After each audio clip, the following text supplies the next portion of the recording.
మునగాకులో ఎన్నో ఆరోగ్య ప్రయోజనాలు దాగి ఉన్నాయి. వాటి గురించి తెలిస్తే ప్రతిరోజు మునగాకుని తింటారు. మునగాకుని పప్పుగా చేసుకోవచ్చు, అలాగే పొడిగా చేసుకొని తినొచ్చు. మునగాకులో ఏసీ విటమిన్లు, కాల్షియం, ఫాస్ఫరస్, ఐరన్ సమృద్ధిగా ఉంటాయి. మునగాకులో కాల్షియం పాలల్లో కన్నా 17 రెట్లు అధికంగా ఉంటుంది. మునగాకుని ప్రతిరోజు తింటే ఎముకలు, దంతాలు బలంగా, దృఢంగా, ఆరోగ్యంగా ఉంటాయి.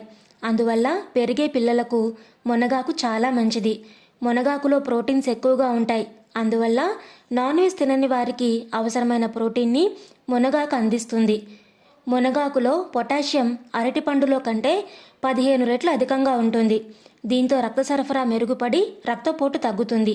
గుండె జబ్బులు వచ్చే అవకాశాలు తగ్గుతాయి. మునగాకులో ఉండే క్లోరోజెనిక్ యాసిడ్ రక్తంలో చక్కెర స్థాయిని తగ్గించడంలో చాలా సమర్థవంతంగా పనిచేస్తుంది. మధుమేహం ఉన్నవారికి మునగ